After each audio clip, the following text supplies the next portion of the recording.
నమస్కారం. Media today వార్తలకు స్వాగతం. ముందుగా వార్తలోని ముఖ్యాంశాలు. నెదర్లాండ్స్ సభలో చమత్కారంతో నవ్వులు పూయించిన మోదీ. జల్మురి వ్యాఖ్యలతో సభలో సందడి చేసిన ప్రధాని. ప్రవాస భారతీయులను ఆకట్టుకున్న మోదీ చమత్కారం. మోదీ వ్యాఖ్యల వీడియో సోషల్ మీడియాలో వైరల్. కేసీఆర్పై వ్యాఖ్యలతో కేటీఆర్ బాధను అర్థం చేసుకోవాలన్న తలసాని. తండ్రిని అవమానిస్తే కొడుకుకు బాధ సహజమేనన్న తలసాని.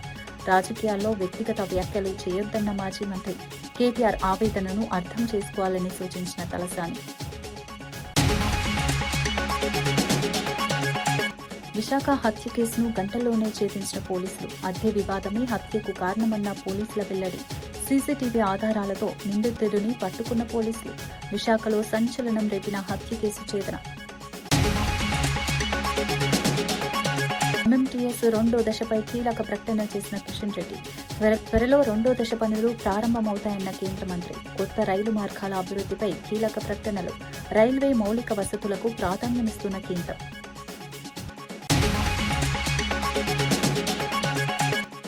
ఎస్ఏఆర్ ప్రక్రియలో అప్రమత్తంగా ఉండాలని కేటీఆర్ పిలుపు. బూత్ లెవెల్ అసిస్టెంట్లకు కీలక సూచనలు చేసిన కేటీఆర్. రాష్ట్రంలో బీజేపీ ఆటలు సాగకుండా చూడాలన్న కేటీఆర్. ఎన్నికల ప్రక్రియలో పారదర్శకత ఉండాలని టీఆర్ఎస్ డిమాండ్. తెలంగాణలో చేపట్టనున్న స్పెషల్ ఇంటెన్సివ్ రివిజన్ కార్యక్రమంపై బీఆర్ఎస్ వర్కింగ్ ప్రెసిడెంట్ కేటీఆర్ కీలక వ్యాఖ్యలు చేశారు. బూత్ లెవెల్ అసిస్టెంట్లు అప్రమత్తంగా ఉండాలని సూచించారు. రాష్ట్రంలో బీజేపీ ఆటలు సాగకుండా జాగ్రత్త పడాలని కార్యకర్తలకు పిలుపునిచ్చారు. ప్రజాస్వామ్య ప్రక్రియల్లో పారదర్శకత ఎంతో ముఖ్యమని పేర్కొన్నారు. ఎలాంటి అక్రమాలు చోటు చేసుకోకుండా కార్యకర్తలు అప్రమత్తంగా వ్యవహరించాలని సూచించారు. ఎన్నికల వ్యవస్థపై ప్రజల్లో నమ్మకం కొనసాగాలని అన్నారు. రాష్ట్ర ప్రయోజనాలను కాపాడే దిశగా పార్టీ పనిచేస్తుందని స్పష్టం చేశారు. ఈ వ్యాఖ్యలు ఇప్పుడు రాజకీయంగా తీవ్ర చర్చకు దారితీస్తున్నాయి. ఎస్ఐఆర్ ప్రక్రియపై రాష్ట్ర రాజకీయాలు వేడెక్కుతున్నాయి. ఎవరు లేరు, నీ వయసు ఎంత, ఇంటికి వచ్చి రాసుకపోతారు చూడు. ఇప్పుడు శ్రీహర్ ఉన్నాడు. శ్రీహర్ ఇంటికి వచ్చి మీ ఇంట్లో ఎవరు ఉంటారు, ఎంతమంది పిల్లలు, మీ అమ్మ నాయన ఏడుంటారు, ఏం చదువుకున్నావు, నీ కులం ఏంది, అన్నీ కూడా రాసుకొని మరి అది సెన్సస్ ఇంటికి వచ్చి రాసుకపోతారు. అది 10 ఏళ్ళకు ఒకసారి జరుగుతుంది, జనగణన. దాన్ని మీకు తెలుసు. ఇది కూడా ఏంటంటే ఎస్ఐఆర్కు మిగతా రెగ్యులర్గా జరిగే దానికి తేడా ఏంటంటే, ఎప్పటికప్పుడు రాయించుకునే దానికి తేడా ఏంటంటే, ప్రతి సంవత్సరం ఏమో మనం కావాలంటే ఇప్పుడు నా బిడ్డకు 18 ఏళ్ళు వచ్చినాయి అనుకో, వచ్చే సంవత్సరం నేను పోయి రాయిస్తా, నా బిడ్డకు 18 ఏళ్ళు నిండాయి అని చెప్పి దగ్గరలో ఉన్న తహసీల్దార్ ఆఫీస్కో, ఆర్డీఓ ఆఫీస్కో పోయి, జిహెచ్ఎంసీ ఆఫీస్కో పోయి మనం ఒక కాగితం ఇస్తే, ఫారం నింపితే ఓటు హక్కు ఇస్తారు. అట్లా కాకుండా ఈ ఎస్ఐఆర్ ప్రత్యేకత ఏంటంటే, భారతదేశానికి స్వాతంత్రం వచ్చిన తర్వాత ఇప్పటిదాకా ఇది మొదటిసారి కాదు జరిగేది. ఇదివరకు కూడా జరిగింది. ఆఖరిసారి ఎప్పుడు జరిగిందంటే 2002లో జరిగింది. అప్పటి నుంచి ఇప్పటిదాకా 24 ఏళ్లలో మళ్ళీ జరగలేదు. ఎస్ఐఆర్ ప్రత్యేకత ఏంటంటే, ఎట్లయితే సెన్సస్ లో మీ ఇంటికి వచ్చి రాస్తారో, ఎస్ఐఆర్ లో కూడా గట్లే మీ ఇంటికి వచ్చి అధికారులు, మీ కుటుంబంలో ఎవరున్నారు, ఓట్లు ఉన్నాయా, పోయినాయా, ఎవరైనా చచ్చిపోయినా, ఎవరైనా కొత్తగా పుట్టినరా, 18 ఏళ్ళు నిండినాయా లేవా, నువ్వు ఉన్న ఇంటికాడనే ఉన్నావా, మారినవా, ఆ ఇదివరకు కిరాయి ఉన్న ఇంటికి వెళ్ళి ఇంకో ఇంటికి పోయినావా, కొత్త ఇల్లు కట్టుకున్నావా, వేరే కిరాయి ఇంటికి పోయినావా, ఇవన్నీ కూడా క్రోడీకరించే కార్యక్రమమే ఎస్ఐఆర్. అందుకే ఏమనుకున్నామంటే, మన పెద్దలు కేసీఆర్ గారి నాయకత్వంలో మరి మన రాష్ట్రంలో ఇటువంటి కథలు చేయనీయద్దు వీళ్ళను. ఎందుకంటే ఇక్కడ బీజేపీ లేదు, మనలేదు. ఆడుంది బీజేపీ ఈడ. ఏదో ఆ పార్లమెంట్ వచ్చినప్పుడు ఏదో గాడుపు ఆగమాగం గాడుపు తప్ప, గాయగత్తర తప్ప కింద గ్రౌండ్లు ఏం లేదు. ఉత్తదే ఆ సోషల్ మీడియాలో ఎక్కువ, సొసైటీలో తక్కువ, వాళ్ళు బిల్డప్ తప్ప ఏముండదు. కానీ వాళ్ళు ఎదురు చూస్తారు, గోతికాడ నక్కలాగా ఎదురు చూస్తారు. యాడన్నా సందు దొరకపోతుందా, ఏదన్నా దొరకపోతుందా మనకు, ఇలా మెల్లగా ఫిట్టింగ్ పెట్టి ఏదో తిరిగా స్వచ్ఛగా రావాలి, సనత్ నగర్లో కూడా మెల్ల గుసాయించాలి అని ఒక ఆలోచనలో వాళ్ళు ఉన్నారు. దానికోసం ఏం చేస్తున్నారు, వాళ్ళ దగ్గర ఉండే అన్ని వ్యవస్థలను వాడుకునే ప్రయత్నం చేస్తున్నారు. మరి అది సాగనీయద్దు అంటే మనం ప్రతి బూత్ స్థాయిలో ఎవరైతే బిఎల్ఏస్గా ఉన్నారో మనం గట్టిగా పనిచేయాలి. విశాఖ అక్కయ్యపాలెంలో జరిగిన పిల్ల పార్వతి హత్య కేసును పోలీసులు గంటల వ్యవధిలోనే ఛేదించారు. బాధితురాలి షాపులో సెలూన్ నడుపుతున్న గన్నవరపు రాము అనే వ్యక్తిని నిందితుడిగా గుర్తించారు. 3 నెలలుగా అద్దె చెల్లించకపోవడంతో ఇద్దరి మధ్య వివాదం జరిగినట్లు పోలీసులు తెలిపారు. బాధితురాలు ఒంటరిగా ఉన్న సమయంలో గొడవ జరిగి గొంతు నిలిమి హత్య చేసినట్లు వెల్లడించారు. అనంతరం 5 తులాల బంగారు ఆభరణాలను కూడా అపహరించినట్లు తెలిపారు. సీసీటీవీ ఫుటేజీ ఆధారంగా నిందితుడిని గుర్తించి అదుపులోకి తీసుకున్నారు. కేసు ఛేదనలో క్రైమ్ పోలీసుల పాత్ర కీలకంగా మారింది. ఈ ఘటన స్థానికంగా సంచలనం సృష్టించింది. పోలీసులు మరింత దర్యాప్తు కొనసాగిస్తున్నారు.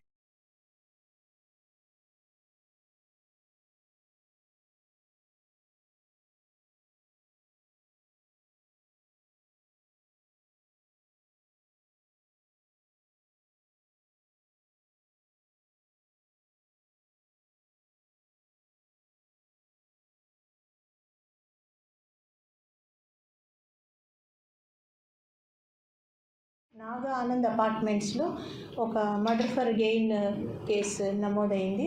అక్కడ పిల్ల పార్వతి అనే 53 years ఓల్డ్ లేడీ మర్డర్ చేయడం జరిగింది. ఆమె ఒంటి మీద ఉన్న బంగారాన్ని కూడా తీసుకుపోవడం జరిగింది. అది కేసు రిజిస్టర్ చేసి ఇమీడియట్గా ఇన్వెస్టిగేషన్ స్టార్ట్ చేశాము. చేసి క్రైమ్ వింగ్ ఎక్సలెంట్గా వర్క్ చేసి ఒక 2 hours-లోనే ఎవరు చేశారు, ఈ అఫెన్స్ ఎవరు చేశారు, అట్లాగే ప్రాపర్టీని కూడా 100% రికవర్ చేయడం జరిగింది. ఇందులో ప్రధానంగా ఒక పర్సన్, ఇతని పేరు గన్నవరపు రాము.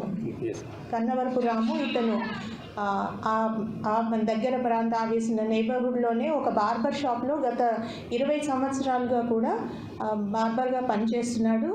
ఈ డిసీజ్డ్ ఎవరైతే ఉన్నారో ఆ లేడీ వాళ్ళు ఈ షాప్ని అతనికి అద్దెకి ఇవ్వడం జరిగింది. అదే షాప్లో వాళ్ళ షాప్లోనే రెంట్కుంటున్నాడు. అయితే దీనికి మోటివ్ ఏమని తెలిసిందంటే విచారణలో ఇతను గత కొన్ని 2-3 నెలలుగా వాళ్ళకి అద్దె చెల్లించడం లేదు. వాళ్ళు అద్దె చెల్లించాలని గట్టిగా అడగడం జరిగింది నిన్నటి రోజున. అయితే ఇతను రీసెంట్గా ఆ షాప్ని రెనోవేషన్కి కొంత అమౌంట్ని కూడా బాగా పెట్టాడు. ఇప్పుడు వాళ్ళకి అద్దె ఇవ్వకపోతే ఖాళీ చేయాల్సి వస్తుందని ఆ కోపంతో అతను వాళ్ళ ఇంటికి వెళ్ళినప్పుడు ఆవిడ ఒంటరిగా ఉంది. వాళ్ళ హస్బెండ్ కూడా షాప్కి వెళ్ళడం జరిగింది. ఉన్నప్పుడు ఆ హీటెడ్ ఆర్గ్యుమెంట్లో ఆమెను చంపడము, ఆమె ఒంటి మీద ఉన్న నగలు ఏవైతే 100% రికవరీ చేశామో ఇప్పుడు you can see that. Palamuru Rangareddy ప్రాజెక్టుపై బీఆర్ఎస్ నాయకులు ప్రజలను తప్పుదారి పట్టిస్తున్నారని ఎమ్మెల్యే తూడి మేఘారెడ్డి ఆరోపించారు. ప్రాజెక్టును 90% పూర్తి చేశామని చెబుతున్న వారు మిగిలిన 10% పనిని 2,700 కోట్లతో పూర్తి చేయగలరా అని సవాల్ విసిరారు. గత ప్రభుత్వ నిర్లక్ష్యంతోనే ప్రాజెక్టు ఆలస్యమైందని విమర్శించారు. ప్రస్తుత ప్రభుత్వం మాత్రం శాశ్వత పరిష్కారంతో పాలమూరు రైతులకు సాగునీరు అందించేందుకు కట్టుబడి ఉందన్నారు. అభివృద్దిపై ఎక్కడైనా చర్చకు రావడానికి సిద్దంగా ఉన్నామని స్పష్టం చేశారు. ప్రజలను తప్పుదారి పట్టించే వ్యాఖ్యలు చేయడం మానుకోవాలని హెచ్చరించారు. రైతుల ప్రయోజనాలే ప్రభుత్వ లక్ష్యమని పేర్కొన్నారు. మా రాజేష్ రెడ్డి గారు మేమందరం కలిపి ఈరోజు ఆ ప్రెస్ మీట్ పెట్టడానికి ఇక్కడ వచ్చిన్నాం. వాళ్లకు మీకు అందరికి ప్రత్యేకంగా ధన్యవాదాలు తెలియజేసుకుంటూ, పాలమూరు రంగారెడ్డికి సంబంధించి మన ఇప్పటిదాకా జిఎంఆర్ గారు చెప్పినట్లు కర్వైన దగ్గర స్టార్ట్ చేసినప్పుడు ఆయన అప్పుడున్న ముఖ్యమంత్రి నేను పూర్తి చేయండి, గెస్ట్ హౌస్ కట్టండి, నేను చాలా తొందరగా కంప్లీట్ చేస్తాను, మొట్టమొదటి కాళేశ్వరం కంటే ముందు మన పాలమూరు రంగారెడ్డి ప్రాజెక్టును ఆయన ఫౌండేషన్ వేస్తున్నాడు. వేసిన తర్వాత దాని తర్వాత కొన్ని రోజుల తర్వాత వాళ్ళతోనే కేసులు వేయించి ఆ కేసులు వేసిన వచ్చిన మళ్ళీ ఆయన పార్టీలో జాయిన్ చేయించుకున్నాడు, దాన్ని పెండింగ్ పెట్టదని చెప్పి. దాని తర్వాత మళ్ళీ జగన్ను పిలిచి ఆంధ్ర మనం కలిసి ఉండాలి, వాళ్ళతో బిర్యానీలు పెట్టి అలాగే అలాగే చేసుకున్నాడు. దాని తర్వాత తిరుపతి పోయి చేపల పులుసు తిని 2 రాష్ట్రాలు బాగుండాలని ఈయన మైండ్ పాలమూరు రంగారెడ్డి నుంచి అక్కడ ఆంధ్రాకి షిఫ్ట్ అయ్యి మళ్ళీ ఇప్పుడు పాలమూరు రంగారెడ్డి గురించి వాళ్ళు మాట్లాడుతున్నారు. సో ఇప్పటిదాకా మా ఎమ్మెల్యేలు చెప్పినట్లు, అన్న చెప్పినట్లు వాళ్ళు చెప్పిన 33,500 కోట్లకు టెండర్స్ పిలిచున్నారు. దానిలో 27,000 కోట్లు ఖర్చు పెట్టినామని వాళ్ళే చెప్తున్నారు, పెట్టున్నారు. సో దాన్ని 27,000 కోట్లు 33,000 కోట్లు. సో నేను చాలాసార్లు ఈ వేదికలు కూడా 2 times చెప్పిన, నేను వనపర్తిలో కూడా చెప్పిన, దాని మీద నేను బేసికలీ కాంట్రాక్టర్గా చర్చకు రామని చెప్పిన. ఏం చెప్పినా 10%, 90% మీరు కంప్లీట్ చేసింది అంటున్నారు. ఓకే, 90% మీరు కంప్లీట్ చేసి ఉంటే దానికి 10% ఎంత అవుతుంది? 2,700 కోట్లు అవుతుంది. మా ముఖ్యమంత్రి గారు మేము రిక్వెస్ట్ చేస్తామా, అడుకుంటామా, 2,700 కోట్లు మీకు తెచ్చిస్తాం, మీ కాంట్రాక్టర్లు మీరు పిలిచిన వాళ్ళే, కమిషన్లు ఇచ్చిన వాళ్ళు ఆ కాంట్రాక్టర్లే, టెండర్లు మీరే పిలిచిన్నారు. 2,700 కోట్లలో పాలమూరు రంగారెడ్డి కంప్లీట్ అవుతుందా? చర్చకు రండి అని నేను చాలాసార్లు చెప్పిన. గేదెలకు వస్తారా, నార్లాపూర్కి వస్తారా, ఎక్కడొస్తారో మేము వస్తామని చెప్పిన. అది రారు.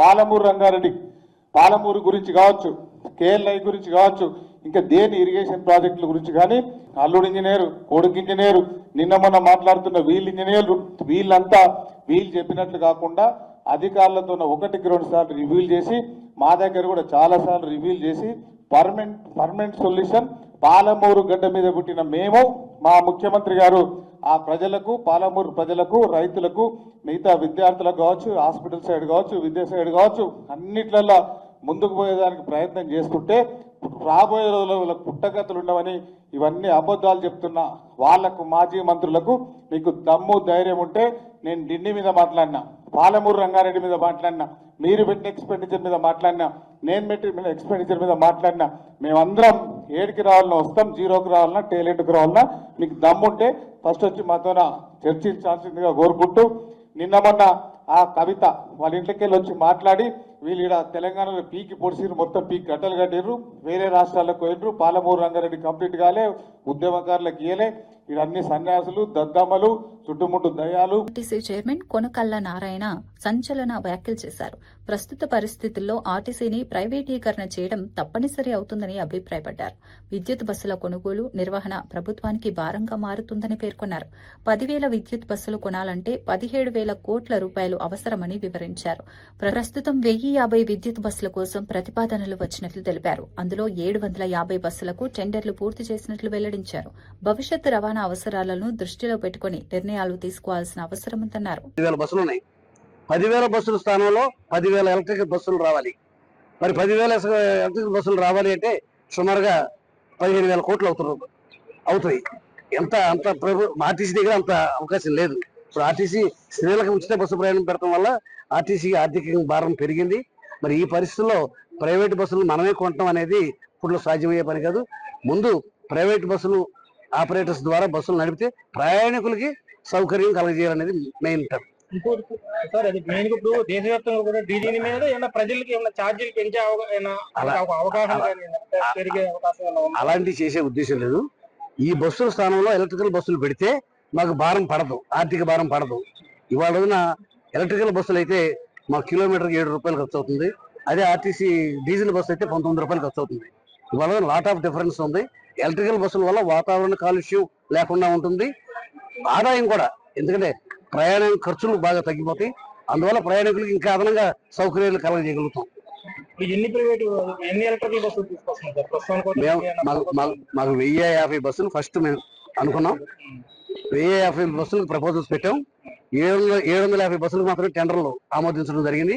750 బస్సులకి electrical sub stations, charging stations అన్ని కూడా కన్స్ట్రక్షన్ చేయడం జరిగిపోయింది. 1 నెల 2 నెలల్లో బస్సులు రాబోతా ఉన్నాయి. ఆ తర్వాత కంటిన్యూగా వస్తూనే ఉంటాయి బస్సులు. ఇప్పటికీ కొన్ని ఎవ్రీడే స్క్రాప్ అయిపోతా ఉంటాయి. ఆ స్క్రాప్ అయిపోయిన స్థానంలో ఎలక్ట్రికల్ బస్సులు రావాలి.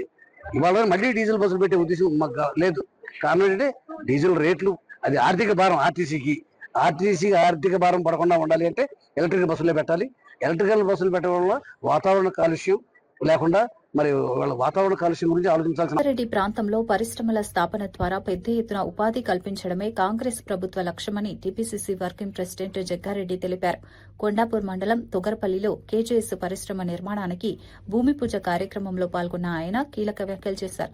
ఈ పరిశ్రమ ద్వారా దాదాపు 1,600 మందికి ప్రత్యక్ష ఉపాధి లభించనుందని వెల్లడించారు. సంగారెడ్డి జిల్లాలో మరిన్ని పరిశ్రమలు తీసుకురావడానికి ఏడాది కాలంగా కృషి చేస్తున్నామని తెలిపారు. సీఎం రేవంత్ రెడ్డి, మంత్రులు శ్రీధర్బాబు, దామోదర రాజనరసింహ సహకారంతో అభివృద్ది పనులు వేగంగా జరుగుతున్నాయని పేర్కొన్నారు. స్థానిక యువతకు ఉద్యోగ అవకాశాలు కల్పించడమే ప్రభుత్వ ప్రధాన లక్ష్యమన్నారు. పరిశ్రమలతో ప్రాంతీయ అభివృద్ది వేగవంతం అవుతుందని చెప్పారు. ఈ కార్యక్రమంపై స్థానికంగా ఆసక్తి నెలకొంది. పరిశ్రమల రంగంలో ఇది కీలక అడుగుగా భావిస్తున్నారు.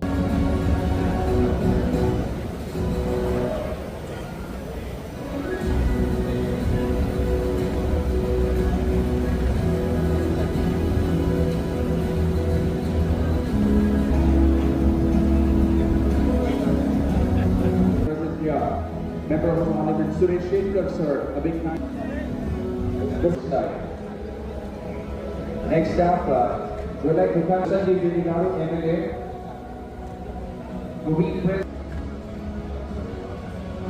whose active support and help, Mr. Paritosh Pankaj.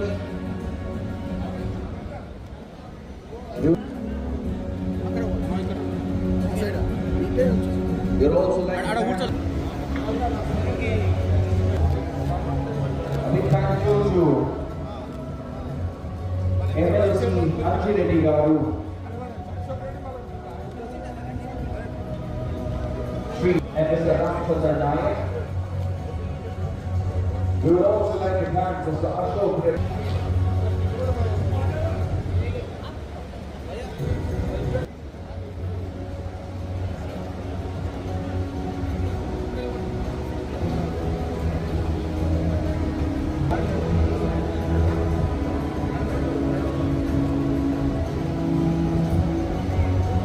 congratulate the management and the leadership team for the prestigious investment again in KGS2.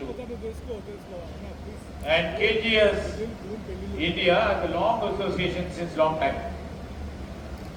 And it has grown from a small company to a globally aligned manufacturing company under the leadership of Mr. Jain. And this company now stands as a trusted co-manufacturing and co-packing partner. As he was mentioning about Nezal, Hindustan Liver, Mayura, Dr. Reddy's, and several other reputed companies. And this unit, the upcoming unit, which will be coming with the investment of 650 crores, and which shall be creating 1,500 direct jobs. And it may be Netherlands పర్యటనలో ఉన్న ప్రధాని నరేంద్ర మోదీ ప్రవాస భారతీయుల సదస్సులో తనదైన చమత్కారంతో అందరినీ ఆకట్టుకున్నారు. ఇటీవల పశ్చిమ బెంగాల్ ఎన్నికల ప్రచారంలో తాను రోడ్డు పక్కన జల్మురి తిన్న ఘటనను గుర్తు చేశారు. ఆ జల్మురి ముచ్చట ఇక్కడ నెదర్లాండ్స్ కు కూడా చేరిందా అని ప్రశ్నించడంతో సభ మొత్తం నవ్వులతో మార్మోగింది. ప్రధాని వ్యాఖ్యలతో కార్యక్రమంలో ఉత్సాహభరిత వాతావరణం నెలకొంది. ప్రజలతో అనుబంధం పెంచుకునే శైలిలో మోదీ తరచూ ఇలాంటి వ్యాఖ్యలు చేస్తుంటారని నాయకులు పేర్కొన్నారు. విదేశీ పర్యటనల్లో కూడా భారతీయ సంస్కృతిని ప్రస్తావించడం ప్రత్యేకతగా మారిందన్నారు. ఈ వీడియో ప్రస్తుతం సోషల్ మీడియాలో వైరల్ అవుతోంది. ప్రవాస భారతీయులు కూడా మోదీ వ్యాఖ్యలను ఆసక్తిగా స్వాగతించారు.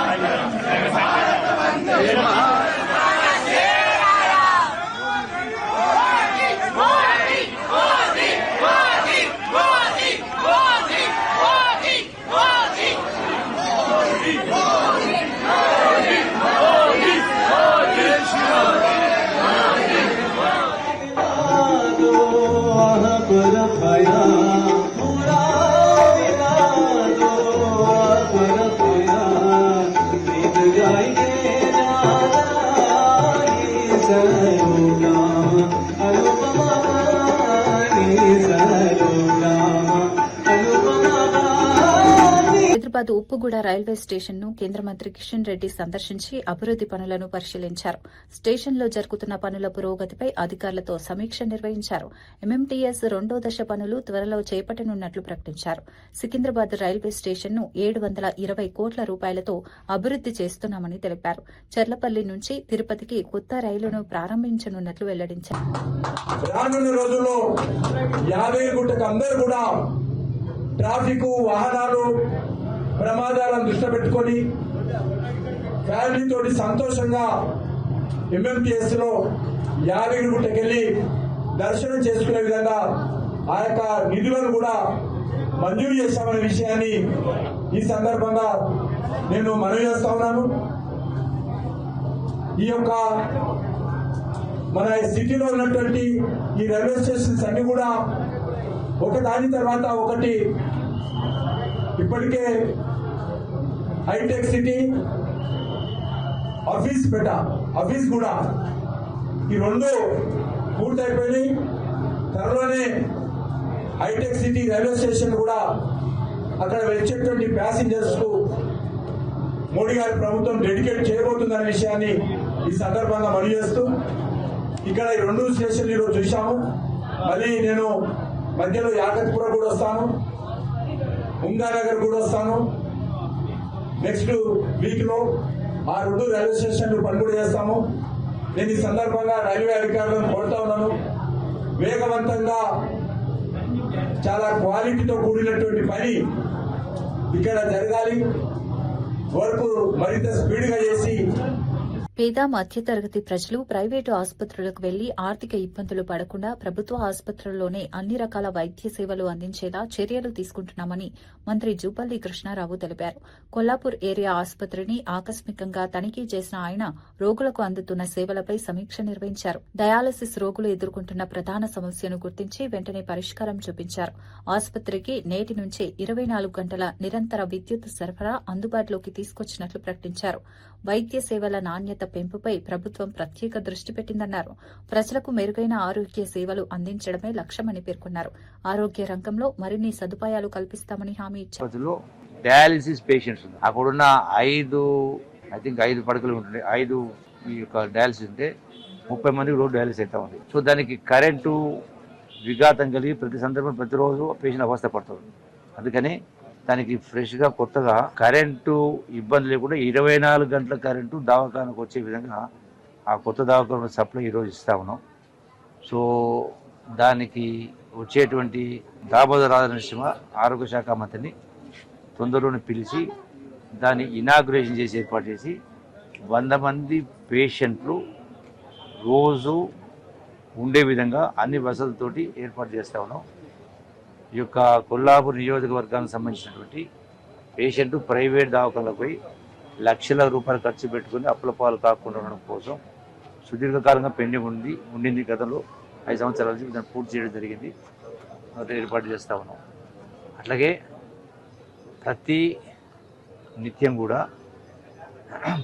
కూడా ఈ యొక్క హాస్పిటల్స్ను ఇనాగ్రేట్ చేసిన తర్వాత ఇక్కడ ఉన్న హాస్పిటల్ ఇట్లే ఉంటుంది. దీన్ని కూడా టౌన్ హాస్పిటల్ అట్లాగే ఉంటుంది. అక్కడ మళ్ళీ అదనంగా 100 పడకల హాస్పిటల్ వస్తుంది. సో దీనికి సంబంధిత మున్సిపల్ కౌన్సిలర్స్ కూడా, మున్సిపల్ చైర్మన్ కానీ వైస్ చైర్మన్ కానీ కౌన్సిలర్స్ కూడా నిత్యం కూడా హాస్పిటల్ సందర్శించాలి. నేను కూడా ప్రతి వారం కూడా ఈ హాస్పిటల్స్ ఇవన్నీ కూడా సందర్శించే కార్యక్రమం చేస్తాం. అంటే పేషెంట్స్కి ఇబ్బంది కాకుండా చేసే ఏర్పాటు చేస్తాం. అట్లాగే ఇంకా కొన్ని వసతులకు సంబంధించి 1 కోటి రూపాయలు ఈ కొత్తగా ఏదైతే 100 పడకల హాస్పిటల్ వస్తుందో అక్కడ కొంత అవసరాలు ఉన్నాయి. 1 కోటి రూపాయలు మంజూరు ఇప్పించేసి ఆ ఒక CSR ఫండ్స్ ద్వారా కూడా తక్షణమే ఇచ్చే ఏర్పాటు చేసి ఇక్కడ టౌన్కు ఇక్కడ పాత హాస్పిటల్కి వచ్చేటువంటి పేషెంట్స్ ఉంటారో అక్కడికి పోవాలంటే వాళ్ళకి ఇబ్బంది లేకుండా కరెంటు ఏమంటారు వాహనాలు బ్యాటరీ వెహికల్స్ ఉంటాయి. ఆ బ్యాటరీ వెహికల్స్ను ఒక్కొక్క వెహికల్ 8 సీట్లు ఉండే విధంగా ఉంటుంది. అటువంటి ఒక 4-5 బండ్లు తెప్పించి పెడతాం. ఇక్కడ ఈ పేషెంట్లకు అదనపు భారం పడకుండా ఎవరికి ఇబ్బంది కలగకుండా ఫ్రీగా ఈ హాస్పిటల్ నుంచి 100 పడకల ఆసుపత్రి వరకు వెళ్ళడానికి ఫ్రీగా ఆ యొక్క కరెంటు వాహనాలను అంటే బ్యాటరీ వెహికల్స్ను ఏర్పాటు చేసే కార్యక్రమం చేస్తాను. తొందరలోనే ఎవరు తెప్పించడం ఏర్పాటు చేస్తాం. కాబట్టి ఏ పేషెంట్ ఇబ్బంది కాకుండా పేషెంట్ ద్వారా వచ్చినటువంటి అటెండెన్స్ కూడా ఇబ్బంది కూడా అక్కడ అన్ని ఏర్పాటు చేసే. పాలమూరు రంగారెడ్డి లిఫ్ట్ ఇరిగేషన్ ప్రాజెక్టుపై బీఆర్ఎస్ నాయకులు ప్రజలను తప్పుదారి పట్టిస్తున్నారని దేవరగద్ర ఎమ్మెల్యే జి మధుసూదన్ రెడ్డి ఆరోపించారు. కాంగ్రెస్ ప్రభుత్వ హయాంలోనే ఈ ప్రాజెక్టుకు బీజం పడిందని గుర్తు చేశారు. తర్వాత బీఆర్ఎస్ ప్రభుత్వం రూపకల్పనలో మార్పులు చేసి ప్రాజెక్టును ఆలస్యం చేసిందని విమర్శించారు. 2015లో ప్రాజెక్టును ప్రారంభించి 3 ఏళ్లలో పూర్తి చేస్తామని ప్రకటించిన డీపీఆర్ను మాత్రం 2022లో సమర్పించారని తెలిపారు. సో అవన్నీ కూడా తుంగలో తొక్కేసి అపర మేధావి కేసీఆర్ గారి నాయకత్వంలో వీళ్ళు జీవో నెంబర్ 105 10/6/2015 ఒక జీవో తీసుకొచ్చారు. పాలమూరు రంగారెడ్డి లిఫ్ట్ ఇరిగేషన్ కు జూరాల సోర్స్ కరెక్ట్ కాదు, శ్రీశైలం సోర్స్ కరెక్ట్ అని చెప్పేసి ఒక జీవో తీసుకొచ్చేసి వెరీ నెక్స్ట్ డే జీవో 10 తారీఖు వచ్చింది. 11వ తారీఖు అంటే జూన్ 11, 2015 నా నియోజకవర్గం కర్వేన దగ్గర ఈ పాలమూరు లిఫ్ట్ ఇరిగేషన్ కు శంకుస్థాపన చేశారు. ఆనాటి ముఖ్యమంత్రి, నిన్న మాట్లాడిన ప్రెస్ మీట్ లో మాట్లాడిన మాజీ మంత్రులు అందరూ కూడా ఆ రోజు ఆ మీటింగ్ హాజరైన విషయం మీ అందరికీ తెలుసు. ఆనాడు ఆ మాటలు మాట్లాడినప్పుడు నిన్న ప్రెస్ మీట్ లో ఉన్న పెద్ద మనుషులందరూ కూడా ఆ రోజు ఉన్నారు ఆ మీటింగ్ లో. సో 3 సంవత్సరాలు పక్కకు పెడితే 2023 నవంబర్ వరకు టీఆర్ఎస్ పార్టీ అధికారంలో ఉంది. రాష్ట్రంలో కేసీఆర్ గారే ముఖ్యమంత్రిగా ఉన్నారు. నిన్న మాట్లాడిన పెద్దలు కూడా అందరూ ఉన్నారు అక్కడ. సో 2023 వాళ్ళు గవర్నమెంట్ ఉన్నంత వరకు కూడా ఒక్కనాడు కూడా పాలమూరు లిఫ్ట్ ఇరిగేషన్ మనం 3 ఏళ్లలో పూర్తి చేస్తామని చెప్పినాం కదా, 3 ఏళ్లలో పూర్తి చేస్తామన్న ప్రాజెక్టు మీద ఒక్క రోజన్నా రివ్యూ పెట్టిర్రా? ఒక్కనాడైనా రివ్యూ మీటింగ్ పెట్టుకొని ఎందుకు 3 ఏళ్లలో పూర్తి చేయలేకపోయినాం, కనీసం 5 ఏళ్లలో పూర్తి చేద్దామని చెప్పేసి నిన్న మాట్లాడిన పెద్ద మనుషులు ఒక్క రోజన్నా కేసీఆర్ గారి మీద ఒత్తిడి తీసుకొచ్చిర్రా? మిమ్మల్ని మీరు ప్రశ్నించుకోవాలి. ఒక్కనాడు కూడా ఎన్నికల ముందు కాంగ్రెస్ పార్టీ ఇచ్చిన ఉద్యోగ హామీలపై ఎమ్మెల్యే డి సుధీర్ రెడ్డి ప్రశ్నలు లేవనెత్తారు. అశోక్ నగర్లో నిరుద్యోగ యువతను కలిసి రాహుల్ గాంధీ ఉద్యోగ క్యాలెండర్ను విడుదల చేస్తామని హామీ ఇచ్చారని గుర్తు చేశారు. విద్యార్థులు, నిరుద్యోగులకు విద్యా భరోసా కార్డులు అందిస్తామని కూడా ప్రకటించారని తెలిపారు. తెలంగాణలో 2 లక్షల ప్రభుత్వ ఉద్యోగాలు భర్తీ చేస్తామని యూత్ డిక్లరేషన్లో చెప్పారని గుర్తు చేశారు. ఆ హామీలను నమ్మి యువత కాంగ్రెస్ కు మద్దతిచ్చిందన్నారు. అధికారంలోకి వచ్చాక ఉద్యోగాల ఊసే లేకుండా యువతను మోసం చేశారని ఆరోపించారు. ఖాళీ పోస్టులను వెంటనే భర్తీ చేయాలని డిమాండ్ చేశారు. యువత భవిష్యత్తుపై ప్రభుత్వం దృష్టి పెట్టాలని కోరారు. ఈ వ్యాఖ్యలు ఇప్పుడు రాజకీయ చర్చకు దారితీస్తుంది. డ్రామా చూడండి, నిరుద్యోగులతో రాహుల్ ముచ్చట. సెంట్రల్ లైబ్రరీకి రాహుల్ గాంధీ గారు పోయినరు, నిరుద్యోగులతో ముచ్చటించిండ్రు, నిరుద్యోగులకు ఒక భరోసా కల్పించిండ్రు. కాంగ్రెస్ పార్టీ వచ్చిన వెంటనే ఏడాది లోపల 2 లక్షల ఉద్యోగాలు ఇస్తా అని చెప్పేసి నమ్మబలికిండ్రు. నమ్మబలికితే ఈ నిరుద్యోగులందరూ కూడా ఉద్యోగంతో ఆశ కోసం ఎదురు చూస్తుండ్రు కాబట్టి ఆయన మాటలు నమ్మిండ్రు. కాంగ్రెస్ పార్టీకి పట్టం కడదామని చెప్పేసి ఊరూరు వాడ తిరిగి వీళ్ళ తల్లిదండ్రుల్ని, తాత ముత్తాతల్ని అందరినీ కూడా ఒప్పించి మీరు కాంగ్రెస్ పార్టీకి ఓటేసి గెలిపిస్తే మాకు ఉద్యోగాలు వస్తాయని చెప్పేసి ఆ రోజు వీళ్ళందరూ కూడా ప్రచారం చేయడం జరిగింది. మరి రాహుల్ గాంధీ ఏమో సెంట్రల్ లైబ్రరీకి వచ్చి నమ్మబలికిండు. మరి ప్రియాంక గాంధీ మరి యూత్ డిక్లరేషన్ అని చెప్పేసి ఇవాళ సరూర్ నగర్ స్టేడియంలోకి వచ్చి ఆమె నమ్మబలికింది. అలాగే రౌండ్ టేబుల్ సమావేశంలో మన ముఖ్యమంత్రి గారు ఈరోజు 2 లక్షల ఉద్యోగాలు ఇస్తా, ఒక్క ఉద్యోగం పీకేయండి, మీరు కేసీఆర్ గారు ఉద్యోగం పీకేస్తే 2 లక్షల ఉద్యోగం ఇస్తా అని చెప్పేసి ఆ రోజు నమ్మబలికితే ఇంతమంది పెద్దలు చెప్తుండగా అని చెప్పే ఆశతోటి ఇవాళ నిరుద్యోగులు అందరూ కూడా నిజంగా చాలా కష్టపడి అధికారంలోకి తీసుకొచ్చింది. ఈ నిరుద్యోగులకు మీకు ఉద్యోగాలు ఇప్పిస్తాం, నిరుద్యోగుల పట్ల మేము నిలబడతాం, వారి గురించి పోరాడతాం అన్న వాళ్ళందరూ కూడా ఇలా పదవులలోకి ఎక్కిండ్రు, నిరుద్యోగుల్ని మర్చిపోయినరు. మరి ఈ పాపం మిమ్మల్ని ఉట్టిగానే వెంటాడదు, తప్పనిసరిగా వెంటాడుతుంది. ఈ ప్రభుత్వం ఏం సంకేతం ఇస్తుంది? మేము మీకు ఉద్యోగాలు ఇయ్యము, శంకర్ లాంటి వాళ్ళు టీ పాయింట్ పెట్టుకోండి, మరి ఈ అమ్మాయి లాంటి వాళ్ళు ఇంకెక్కడైనా పని చేసుకొని చిన్న పనులు, మేము మాత్రం ఉద్యోగాలు ఇయ్యమని చెప్పేసి ఇలా యువతకు ఒక ఇండైరెక్ట్ సమాచారాన్ని పంపిస్తున్నట్టు అనిపిస్తుంది. వీళ్ళ ఉసురు ముట్టొద్దని కూడా ఈ సందర్భంగా మనవి చేసుకుంటూ సెలవు చేసుకుంటాం. మాజీ మంత్రి తలసాని శ్రీనివాస్ యాదవ్ కేటీఆర్పై వస్తున్న విమర్శలకు స్పందిస్తూ కీలక వ్యాఖ్యలు చేశారు. కేటీఆర్ ఉధృతంగా మాట్లాడితే అహంకారం అంటుతున్నారని, కానీ ఆయన తండ్రిని ఎవరైనా అవమానిస్తే కోపం రావడం సహజమేనని అన్నారు. మీ అన్ననో తండ్రినో తిడితే మీకు కోపం రాదా అని ప్రశ్నించారు. ముఖ్యమంత్రి రేవంత్ రెడ్డి గతంలో కేసీఆర్పై చేసిన వ్యాఖ్యలను గుర్తు చేశారు. అలాంటి మాటలు ఒక కొడుకుగా కేటీఆర్ను ఎంతగా బాధిస్తాయో అర్థం చేసుకోవాలని సూచించారు. కుటుంబ సభ్యులపై వ్యక్తిగత వ్యాఖ్యలు చేయడం రాజకీయాల్లో మంచిది కాదన్నారు. రాజకీయ విమర్శలు హద్దులు దాటకూడదని సూచించారు. ఈ వ్యాఖ్యలు తెలంగాణ రాజకీయాల్లో కొత్త చర్చకు దారితీశాయి. రాజకీయ నాయకుల మాటల తీరుపై మళ్లీ చర్చ ప్రారంభమైంది. ఒకడానికి కూడా పర్సనాలిటీ మనలాగా ఉండాలి కదా. ఒకడానికి కూడా నేను మెడల్ వేసుకుంటా, దీనికి ఆ కోటిలాడనికే ముఖ్యమంత్రి పదవి ఇస్తారు ఎవడన్నా. కాబట్టి ఒక కొడుకుగా ఆ తండ్రిని అన్నప్పుడు ఆ కొడుకు బాధ, ఆవేదన ఎట్లుంటుందో అది గుర్తుకు పెట్టుకోకుండా అటు సైడ్ ఏమో వాడు ఇష్టం ఉన్నట్టు మాట్లాడవచ్చు, కానీ మేము మాత్రం మాట్లాడొద్దు. ఇవి జరుగుతున్నాయి. తన వ్యక్తిగత జీవితంపై నటుడు జయం రవి భావోద్వేగ వ్యాఖ్యలు చేశారు. ఎన్నో రోజులుగా సహనంతో ఉన్నానని, ఇప్పుడు మాట్లాడాల్సిన సమయం వచ్చిందని తెలిపారు. విడాకులు వచ్చే వరకు తాను సినిమాలో నటించలేనని వెల్లడించారు. తన పిల్లలను కూడా తనకు దూరం చేశారని ఆవేదన వ్యక్తం చేశారు. వ్యక్తిగత జీవితంలో ఎదురైన అవమానాలు ఇక భరించలేనని అన్నారు. తనపై జరుగుతున్న ట్రోలింగ్ తీవ్రంగా బాధిస్తోందని చెప్పారు. తన స్నేహితురాలు కెనీషాను కూడా ఈ ట్రోలింగ్ వల్ల కోల్పోయానని పేర్కొన్నారు. జీవితంలోని అడ్డంకులు తొలగిన తర్వాత మళ్లీ సినిమాలో నటిస్తానని వెల్లడించారు. జయం రవి చేసిన వ్యాఖ్యలు సినీ వర్గాల్లో చర్చనీయాంశంగా మారాయి. அதனால என்ன நடக்குதோ பார்த்துக்கலாம். மற்ற விஷயங்கள், என் வேலை விஷயங்கள், அது எப்படி சரி பண்ணணும் என்னன்றதை நான் பார்த்துப்பேன்.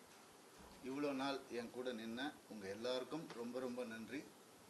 என்னைக்கு என் டிவோர்ஸ் கிடைக்குதோ, என்னைக்கு என் பர்சனல் லைஃப் சரியாகுதோ, என்னைக்கு இந்த சைபர் புல்லிங் எல்லாம் நிற்குதோ, எல்லாத்தையும் நான் பார்த்துட்டு தான் இருக்கிறேன்.